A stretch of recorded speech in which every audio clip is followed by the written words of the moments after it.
Hello दोस्तों, मैं आपके लिए एक और वीडियो लेकर आई हूँ जो कि है फर्स्ट ईयर हिस्ट्री से रिलेटेड।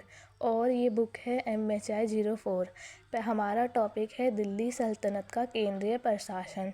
तो आज हम दिल्ली सल्तनत का केंद्रीय प्रशासन देखेंगे और देखेंगे कि इस टाइम कौन कौन से पद थे। तो हम सबसे पहला पॉइंट देखते हैं, वो है वज़ीर। हम देखेंगे कि वज़ीर की क्या क्या भूमिका थी, वो कौन कौन से पदों पर काम करता था। तो वज़ीर का पहला काम था वो होता है वहाँ राज्य का प्रधानमंत्री। तो इसका सबसे पहला जो काम था वो था वित्तीय संगठन का देख रेख करना। दूसरा काम था सलाह देना। तीसरा काम था सेना नेतृत्व करना। और चौथा काम था राज वसूली करना। उसके बाद हम देखेंगे जो दूसरा पॉइंट है, दूसरा जो पद था इम्पोर्टेंट, वो था दीवाने अर्ज़। इसका काम होता था सैनिक संगठन की देखभाल करना। और क्या कहते हैं, जो तीसरा पद है हमारा, वो है नाइब उल मुल्क, नायक दीवाने अर्ज़ की मदद करता था सैनिक संगठन में। और ये विभिन्न प्रशासनिक कार्यों में भी काम करता था, जैसे कि सेना का देखभाल करना, सेना की कितनी टुकड़ियाँ होंगी, कितनी टुकड़ियों में कितने व्यक्ति होंगे, और सेना को क्या क्या खाने के लिए दिया जाएगा, और सेना को किसके क्षेत्र में भेजा जाएगा, ये सारी चीज़ें। और सेना के पास कौन कौन से हथियार होंगे, कितनी सेना किस चीज़ की होगी, हाथियों की कितनी होगी, घोड़ों की कितनी होगी, ऊँटों की कितनी होगी, इस हिसाब से ये सैन्य प्रशासन पे नज़र रखते थे। ये इनका ही काम होता था। उसके बाद जो हमारा फोर्थ है, जो सबसे इम्पोर्टेंट पद है, सारे ही इम्पोर्टेंट हैं, तो देखते हैं दीवाने इंशा। ये शाही फरमानों, घोषणाओं, आदेशों को लिखना और भेजने का काम करते थे। आपने देखा होगा कि कई सारे राजाओं ने अलग अलग फरमान निकाले थे, तो कुछ बुकों में हम इनके फरमानों के बारे में पढ़ते हैं।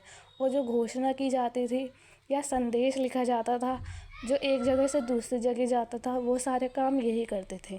उसके बाद हम देखेंगे पांचवा पद, जो है दीवाने रियासत। ये बाज़ार पर लगाए गए नियंत्रणों पर लगातार निगरानी रखते थे कि जो हमने नियंत्रण लगाए हैं वो सही तरीके से लगे हुए हैं, कोई उन नियंत्रणों को तोड़ तो नहीं रहा, उन नियमों का सही से सब पालन कर रहे हैं, नहीं कर रहे। ये आप देख सकते हो दिल्ली सल्तनत में सबसे इम्पोर्टेंट जो शासक था, जिसने बाज़ार पे सबसे ज़्यादा निगाह रखी और नए नए नियम बनाए, वो था अलाउद्दीन खिलजी।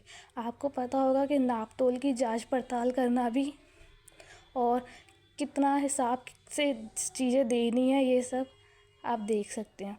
तो आप इसे दिल्ली सल्तनत में अलाउद्दीन खिलजी को मेंशन कर सकते हो नाम के अकॉर्डिंग। इसकी बाजार नियंत्रण नीति सबसे इम्पोर्टेंट थी। जैसे कि आपने फोर्थ पॉइंट में देखा, दीवाने इंशा शाही फरमानों की घोषणाओं की, ये जो चीज़ें आप देख रहे हो, इसमें फ़िरोज़ शाह तुगलक का नाम आप मेंशन कर सकते हो। उसके बाद आप देखोगे सिक्स पद, ये दीवाने रिसालत और दीवाने कादा। ये न्याय प्रशासन पर ध्यान रखते थे, धार्मिक मामलों का जिम्मेदार भी यही थे। काफ़ी सारे ऐसी चीज़ें होती हैं जिन पर इन्हें ध्यान देना होता है। कभी कभी दो धर्म के लोग आपस में लड़ाई झगड़ा करके राजा के पास जाते हैं, तो जो भी निकलना होता है, इनका फैसला यही करते हैं। उसके बाद सातवां पद है दीवाने मजालिम, कोतवाल होते हैं ये मुहातिस पर निगरानी रखता है। इसके बाद है आठवां विभाग, जो कि है छोटे विभाग। ये कई छोटे छोटे अलग अलग विभाग होते हैं, तो आप इसे पेपर में ऐसे मेंशन कर सकते हैं, छोटा विभाग। और इसी में सारे चीज़ें छोटी छोटी डाल सकते हैं, जैसे खुफिया सेवा।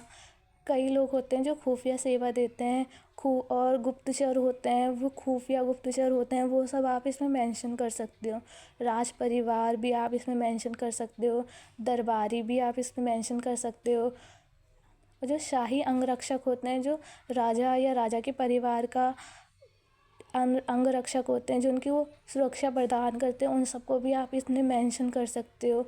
और महत्वपूर्ण विभाग, और जैसे कि शाही कारखाने जिनमें किताबें रखी जाती थी, उन सबको भी आप मेंशन कर सकते हो।